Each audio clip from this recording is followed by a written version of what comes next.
and prosperous democracy. Perhaps we take it very much for granted, but this is a rare and precious achievement, particularly when you look across the globe at the unrest that some countries experience. Australia Day is a day to reflect religious, where we do challenge bureaucracy, politics and whatnot. He's been a Catholic priest since 1960. There's been parish priest at St Peter's and Paul in South Melbourne. I guess Bob's got a bit of a story to tell about that. But Bob, I guess, doesn't only see the church in his work on the pulpit, but more importantly in the streets, especially with those who often slip through the traditional aid, services and charities. He co-founded Open Family in 1978. The Father Bob Maguire Foundation is ongoing and raises funds to aid the underprivileged and homeless. He's well known for his time on Triple J and relates really well, particularly to the younger listeners. Father Bob was awarded the Order of Australia in 1989, and in 2003 he was named the Entrepreneur of the Year for the Southern Region of Australia for a social, community or non-profit organisation. He has also received the Local Hero 2005 Victoria Award as part of the Australia of the Year celebration. Could you welcome Father Bob and give him an Eaglehawk?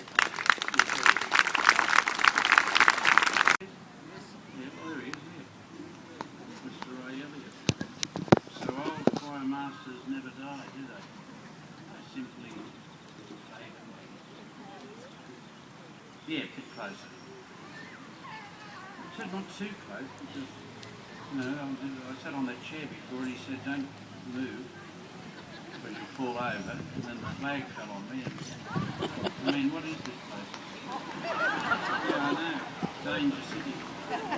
I was told here, it says here, ladies and gentlemen, we do things thorough in the borough. That's what I was told. I was also told when you go up to Bendigo in the car, that it will say on a sign on the highway something about the greater city of Bendigo or something, whereas here, Eaglehawk is the greater part of the city of Bendigo. Is that right? Yeah. Well, you'll have to keep that story alive because, in fact, these stories can fade. There, I know because I come from the twin towns of South Melbourne and Port Melbourne. Both of them have faded. They were there for 150 years. But I mean, somebody pinched South Melbourne in 1960s when they socially engineered the place and pulled all the little houses down and built high-rise public housing. So that was the end of South Melbourne. And then from then on, as you know, see, the first time you show weakness, well, then they stalk you. See, because then they pinch the football team. See, took it to Sydney. Then they pinch the Centenary Bridge. You see, and they keep picking away. Port Melbourne put up a struggle for longer, because they're called the borough. Stand alone in Port, but still there, the other side has taken its toll of them, the developers. Not the public housing, but private housing. So everything gets pulled out and they build towers. I'm not a commo. I'm not saying anything. I haven't hidden the badge I was given. See, I used to wear it here when it was given to me, and I thought, God, you better put that in there. See, this is the MUA, life member. See? Now, if you put that on while you're talking to the Australia Day Council, you mightn't go anywhere. So they'll say, he's a pingo left. He's got to show a bit of respect for capital. What's this, concentrate on the labour. But see, being here it's a privilege of mine. I mean, I haven't done much in my 38 years. I spent all that time trying to get a church to show a bit of form, which was a hell of a job, so to speak.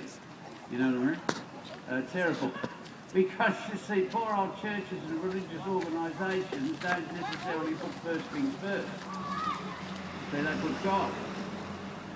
Whereas, in fact, my understanding was that you're going to put God first, well, you better put the right God first.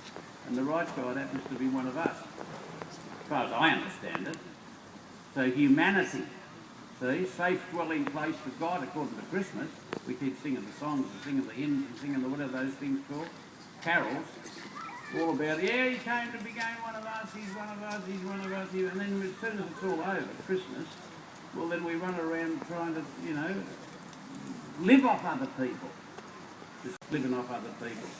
But you know all this, you see, that's why I'm coming here trying to talk this kind of stuff to you, you've heard it all before. Not only have you heard it before, but you actually put it into practice, didn't you? Because my affirmation is that you've got our shed, haven't you? Is that yours or theirs? You've got our shed. I better be careful here, see. You've also, haven't you got, you've got our place. Now that's about, see, if you've got that, you see, you're sweet. Because the descriptions and everything else about this, the simple idea of a community space to help those affected has now become a defining feature for the whole town. Yes? Our space, our shed and our shop. Yes? Yes. All playing a vital role. See, Queensland's having a hell of a time just now, isn't it? And Mrs. Bly is. Because people are saying, hey, listen, this is 12 months later, isn't it? For her. And things were not as bright as you or was made out, isn't it?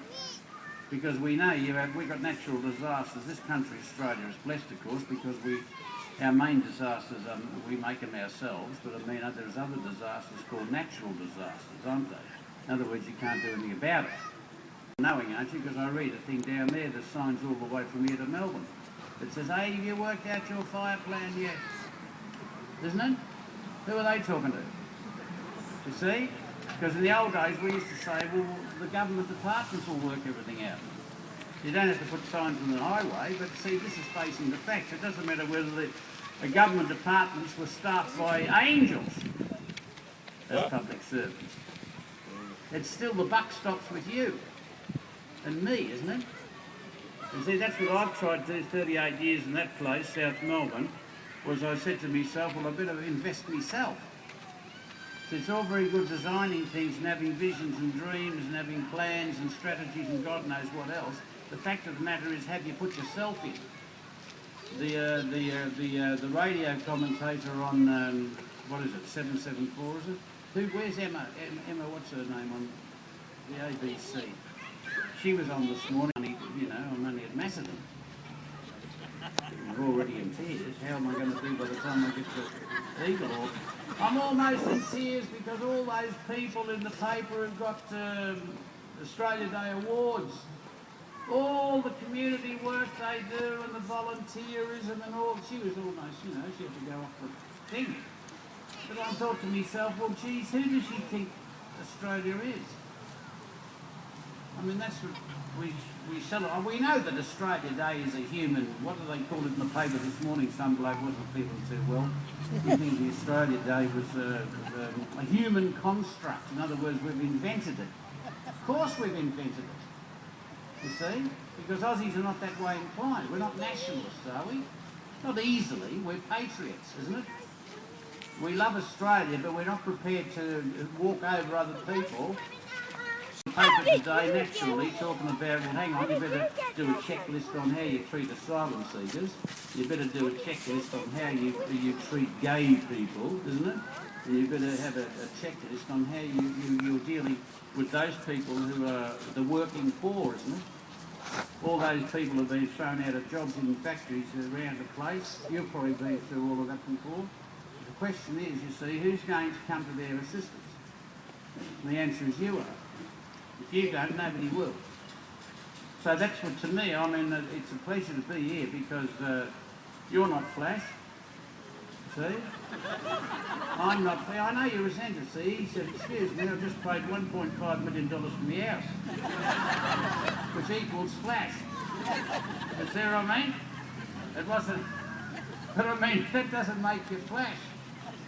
To be Flash means that you've got in your heart, it's where it is.